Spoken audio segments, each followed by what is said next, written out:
सद्गुरुदेव परमात्मने नमः।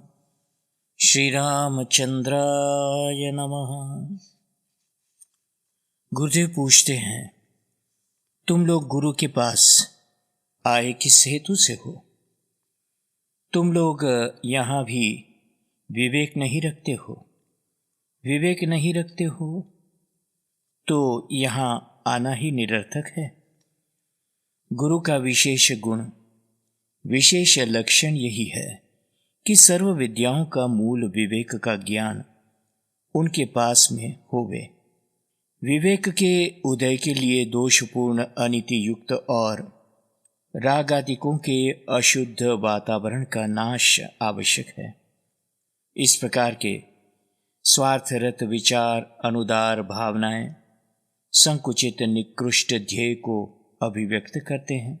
भजन मार्ग का जीवन ध्येय बनाकर इस प्रकार के जीवन आचरण, मुझे यही विचार आते हैं कि आखिर तुम लोग गुरु के पास आए किस हेतु से हो, किस चाह से आए हो। आप लोग सब किस लिए गुरु चाहते हो, अथवा मैं स्पष्ट कहूं कि गुरु से आप क्या क्या आशाएं रखते हैं। आप लोगों का दोनों बिगड़ रहा है, मुझे यही ग्लानि हो रही है। उदारता, त्याग और सहिष्णुता के बिना आत्म उन्नति सर्वथा असंभव है। दैवी संपत्ति में परिपूर्ण श्रद्धा होनी चाहिए और उसको ओतप्रोत करने के हेतु जीवन का प्रत्येक व्यवहार उन्हीं के अनुकूल बनाने का पर्याप्त पुरुषार्थ हो तो ही पूरा पड़े। मैं तो ऐसा मानता हूं कि शिष्य को दीक्षा देकर उसके हृदय में नीति, प्रामाणिकता, चारित्र्य, शील, सदाचार, शुद्ध व्यवहार, मानव सेवा, देश सेवा, भक्ति और धर्म अनुष्ठान की क्रियात्मक भावना का उदय करना ही गुरु का यथार्थ प्रधान कर्तव्य है। शिष्य को स्वार्थ वृत्ति से, संकुचित भावना से, भौतिकवादी देहात्मक बुद्धि से ऊपर उठाकर परमार्थ बुद्धि वाला बनाने का गुरु ही सच्चे अर्थों में सद्गुरु होता है।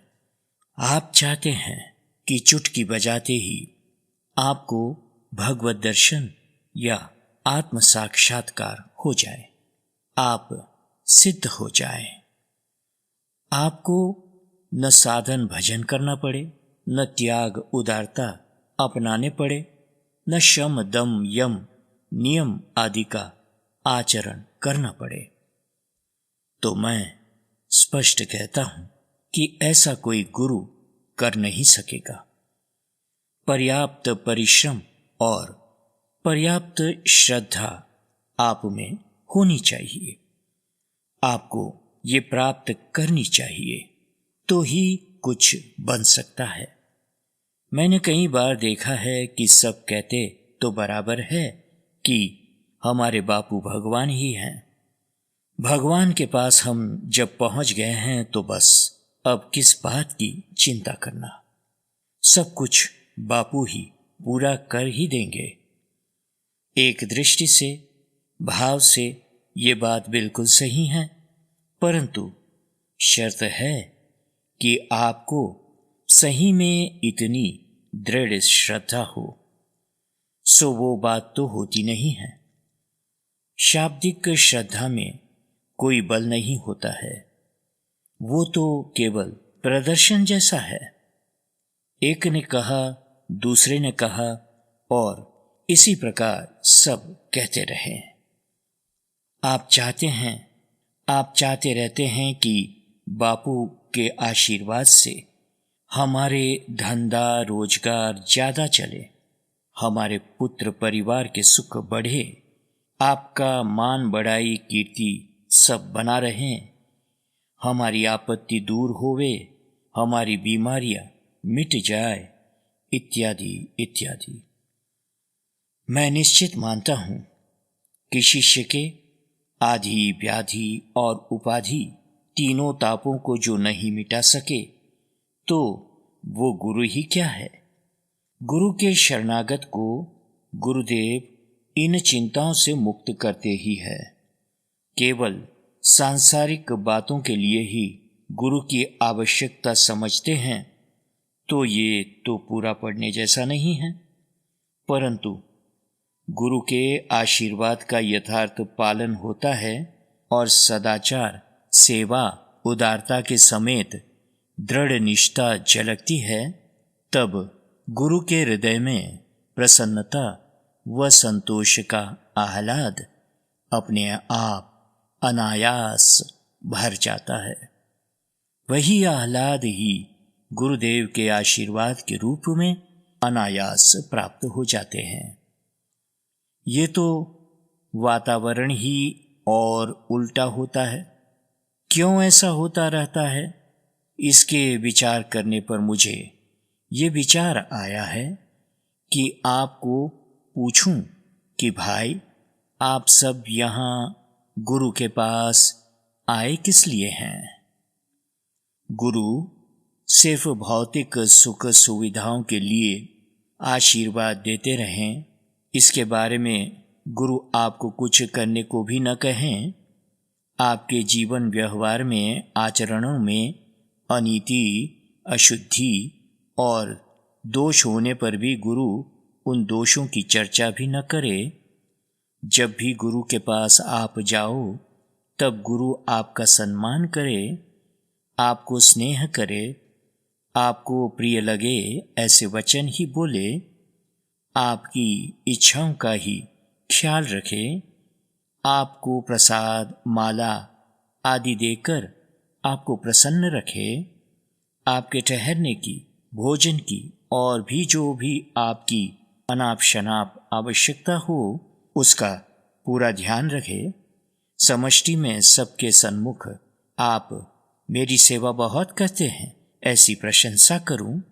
आपके त्याग, उदारता, वैराग्य, भक्ति, साधु सेवा इत्यादि न होवे तो भी बढ़ाकर चढ़ाकर प्रशंसा करता रहूं तो ही मैं आपका ठीक गुरु हूं, ऐसा समझा जाता है। ये अत्यंत शोचनीय परिस्थिति है। लंबी लंबी दंडवत भी होती है। धूप, दीप, नैवेद्य, आरती, माला, चंदन आदि से भली भांति रोज नित्य प्रति कई बार पूजा भी बराबर होती है। बिना चरणामृत लिए तो पानी तक ग्रहण नहीं किया जाता है। परंतु सबकी क्रियाओं के अंदर में मूल अपेक्षा तो बस यही कि गुरुदेव आपके सम्मान का, सुख का, प्रसन्नता का, सुविधाओं का पूरा ख्याल, पूरा ध्यान रखे। ये सब देख देख कर मन में उदासीनता होने लगी है। किसी को कुछ वास्तव में प्राप्त करने की चाह नहीं है, न जिज्ञासा है, न परिश्रम करने की साधना, भजन की तत्परता है। आदेशों के पालन करने वाले इन्हें गिने चुने ही लोग रह गए हैं। बाकी तो समूह दिन प्रतिदिन बढ़ता जाता है और बढ़ता ही रहेगा। गुड़ पर मक्खियां बैठती है ना। अपरिचित, दीन दुखी और पीड़ितों को देखकर व परिचितों के कष्टपूर्ण घटनाओं के हाल जानकर करुणा, आर्द्रता मन में आ ही जाते हैं कि हे करुणा निधान, हे करुणा निधान सर्वलोकेश्वर, जीवों के ऊपर दया करो। हे नाथ, उनके कष्टों का निवारण करो। बस मैं तो यही चाहता हूं कि भले उनका दुख मैं भोग लूं, इनकी पीड़ा का नाश हो, बस।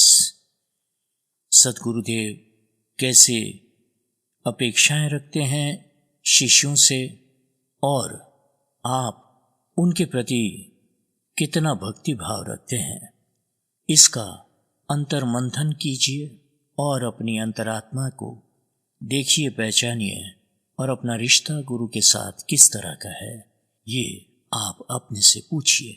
जय सिया राम, जय सद्गुरुदेव।